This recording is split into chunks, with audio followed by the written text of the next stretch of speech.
What's up? What's up? Last part before I go into the free kingdom, I'm gonna try to just wrap this up real quick because this kind of just self-explanatory.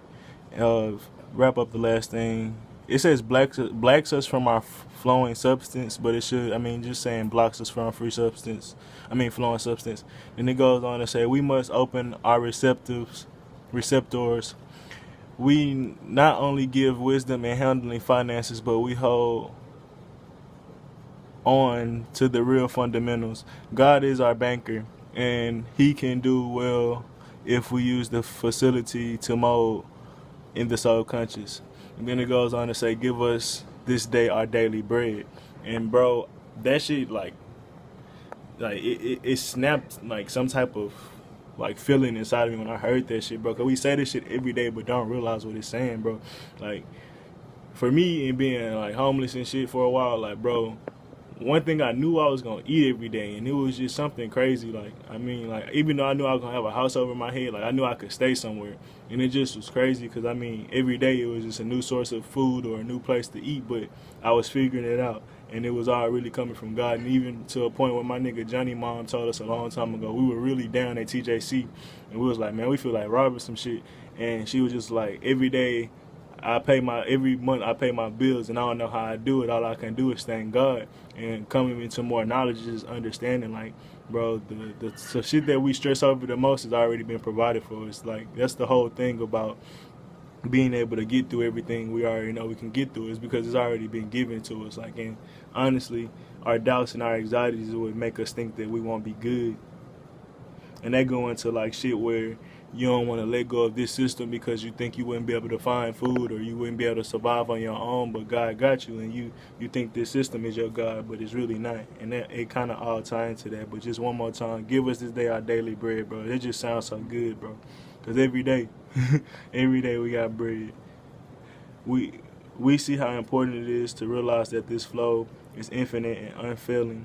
And in that same aspect, this that daily bread go to daily knowledge, daily information, and then it's going to the physical shit too, food. But it just go to show you when you connect it and you believe in, like, it's serious. The power of imagination affects our health also. Many alignments what we suffer as a result of ideas that come into our conscious and shit and conscious mind. And the biggest thing I can explain to people, bro, everything we touch in this reality is a cancer to our body. If you look into like cancers and like those carcinogens and shit like that, there's literally some in every soap, every detergent, everything. Period. So it's like, bro, why do I get it? Why everybody else dying from smoking cigarettes or shit like that when other people don't? It's like it's because some people mind and consciousness is believing in God more than they believe the society can harm them, and that's the honest to God truth. And they go into like the whole Dr. Sebi and shit like that, bro. It's so many things that can affect us, but how strong is your mind? What does it say? Mind over matter. Why is matter over your mind? In this reality, that's how people like to go about it. Try to put them. Let's see. Many alignments come into the conscious mind where we try to put them away. There is no doubt that the great majority of ills are the result of mistakes in our thoughts and states of mind. Because really, cancer, when you become a cancer to yourself, that's when you start having cancer. Like when you all these different things, bro. Sorry to anybody that might have died from an ailment, but it's just the truth. Like that's a part of our reconstruction and rebuilding ourselves into another life, bro. Like these things, signs show up, bro. No matter if you're young or not. That means you might have a cancer real close to home. That might be your parents or something, and you have to first mentally get over these things before you can physically get over them. And a lot of the reason you can understand this, bro, a lot of people are being misdiagnosed and just told that they have these things, and then their mind gets into that state of existence, and then they start to get sicker after they come from the doctor, way more sicker than they was before. It's because their mind has now been told that they're sick, and that's because you go to other people for healing instead of going to yourself or to your God. There's no doubt the eyes are affected by disturbing the thoughts, the thinking of the wrong thoughts. And yeah, I mean, I don't really have to explain it anymore. I'm just about to go on to, this is a new kingdom. It didn't have who the person was by, but it's still on that same site, Unity Knowledge, I believe. Let's see.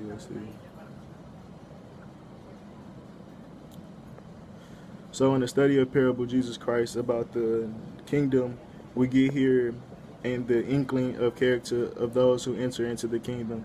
This sowing the seed is sowing in the ideas of the man of the mind. Mind of the man. I'm sorry. And then it goes on to say, now we are told that Jesus, after talking to the multitude, enters the house, and there is instructed his disciples. And we talked about that when I was reading Mark, how he had to find his disciples and things like that. But that was and I talked about him wanting to be alone, and it goes into it by saying when you enter the house, that's pretty much entering the house of your God, or the house of your mind, and the God box, what David Banner called it. I can't really read that word. Interpreted from the certain parables about the kingdom. Now metaphysicians, one who is studying the mind, knows at once the entering of the house means that we're going into the consciousness. Okay. It means that a man who is going into the outer consciousness goes into the inner consciousness. He goes into his house, his body. And there's he finds his disciples or his faculties, and he can spiritually interpret to the facilities and terms and ideas all that had taken place in the outer. And that goes into what I talk about, having tools and things like that. Once you go inside, you start to find your gifts, you start to find the tools that break down this reality in this world. And it says your spiritual interpretation, and that's what your faculties are. And the whole thing from the outer place to the inner place, because your inner places will affect your outer realms, but people go to the outer realms to seek how to change the inner realm. We talked about that in the last video, but that's not how you get into the kingdom. And the kingdom is, once again, the mind, and that's why I talked about the dream, then I go to imagination, now we talk about the kingdom, because these all are the same things, it's just different ways of looking at it, or using your mind, I should say. You cannot explain the outer mind, these things which are plain and simple to the inner consciousness. You cannot explain to the outer mind what your inner mind thinks is simple. And that's like me talking about how your higher self has to teach your lower self like children, because the lower self, it takes more cycles of learning to understand the things that your higher self already knows. And it's just in the same aspect as when you teach a kid. Like, they just don't have the intellect and the experiences to place with the information that you're trying to tell them, so they can't be like, all right, for example, when you tell a kid not to touch something, they probably already got burned by fire, so they told you, when you told them not to touch that, they know, all right, well, he told me not to touch fire, I still touched it, and well, maybe I should listen to him this time. So you kind of like correlate different experiences. But before they touch that fire, nigga, they gonna if they ain't never touched the fire, even if you tell them not to, they still gonna do it. Okay, now the realm of mind corresponds to almost, or maybe even if they seen somebody else burn their hand, from learning from somebody else's experiences, that they'll know. But if they never seen somebody get burnt, how would they know? The realms of mind correspond almost exactly to the soil. The mind is a great soil, and that's what we talk about, planting seeds, and which thoughts are planted. All these thoughts go through transformation and go through changes. They have their harvest. And Jesus tells us about the great harvest, in which good thoughts and evil thoughts are either brought into barns, and the good thoughts are brought into barns and saved and stored for future use, and the evil thoughts are burnt up. And then this goes into them talking about hell, and like when you hear your evil thoughts being burnt up, that's your evil human thoughts. And we talk about Satan and like what that really means. That's your human mentality, that's your lower self versus your God self. And it says, now, let me read the last part. And the evil thoughts will be burned up. Now this always has been interpreted as the noun, as the end of the world. When a good man go to heaven and evil man go to hell, they're to be burnt up. And there shall be weeping and garnishing of the teeth. But then it goes on to say, this is talk about fear. And I'm going to read that too. But just to break that down, like, honestly, bro, like, we all have bad, evil, whatever you want to call in us / good in us, and like we have both sides. It's like we have masculine and feminine, but no matter what, we have lower versions of ourselves that won't rise up, and some people that have a lot more lower than they have higher, so only that little bit of higher gonna rise. Some people until they face so much, they don't even have a higher self no more. Like, that shit's gone, and they'll never be able to reattach to themselves, and in that same aspect, they'll be completely thrown away. And we talked about that shit before in the Bible. and Revelations, and this is all the same things. And in that same aspect, it's not about you going to hell. We already here. This process is already happening. The seeds that you sow are being sowed now. The seeds that you sow are being planted now, and in the future they will be burnt, and you'll see how they how they planned it out. And that's just honest to God truth. Like, you can take it into the physical, but how you live now already determining where you gonna go. And that's, I know I'm talking I just brought up hell, so people think that you're gonna go to hell, but we're already here. Are you gonna evolve most of yourself, or are you gonna just stay like this and stay in this reality? Honestly, because if you can't purify yourself, how can you see a different reality? I don't know if I talked about that in Revelations, because I still got some more shit to talk about with that. But in Revelations, it talk about once we purify ourselves, we won't ever have this world or the heavens that we were used to, because it's a new world, it's a new reality that we tapped into. And that's just like being on a different frequency, bro. This frequency is a frequency of bondage, restriction, and hell. If we was to break free from this shit, we would not see war, we would not see all these. We wouldn't see plagues, we wouldn't see sickness, we wouldn't see illness. Just like how we say a lot of this shit comes from the mind. This world is product of everybody's mind. So the shit that's going on is because everybody's mind is so trash and stuck in that human ideal. So once you purify yourself and become God, like, you wouldn't be in this reality no more. So that's why I kind of say it's not really about going to hell, because you already here. If you ain't elevating out of this shit, you just gonna stay stuck here.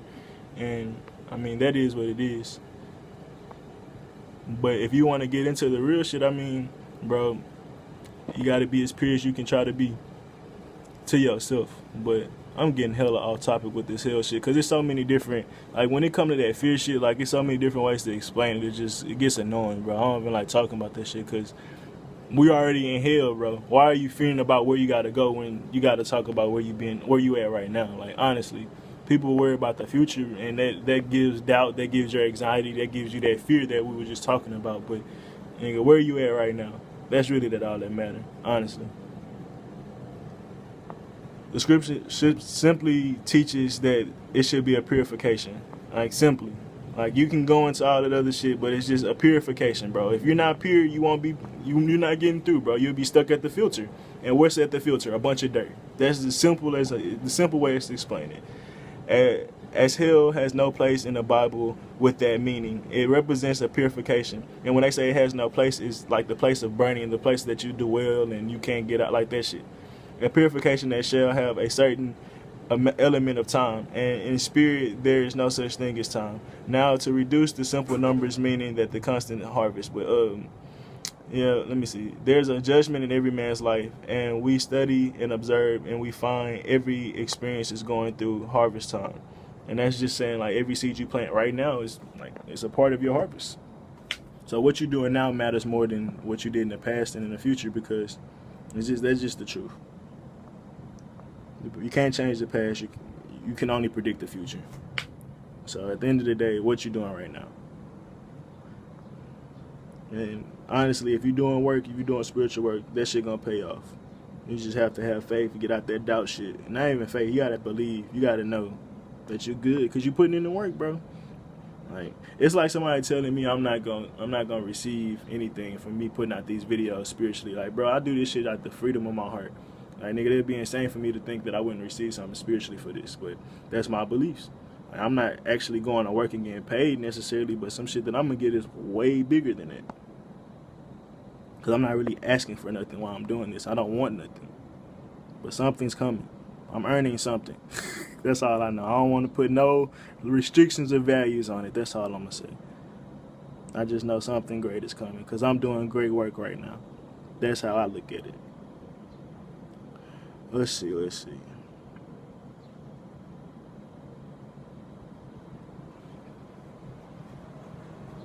Let me go to the notes, because I'm just going to be skimming through shit for a while if I just do this. Okay, what page I want to go to? Page 12. I already probably read page 12, yeah. Misleading people into fearing hell, talked about it. You're already in hell. What is that if you're like, look at this reality.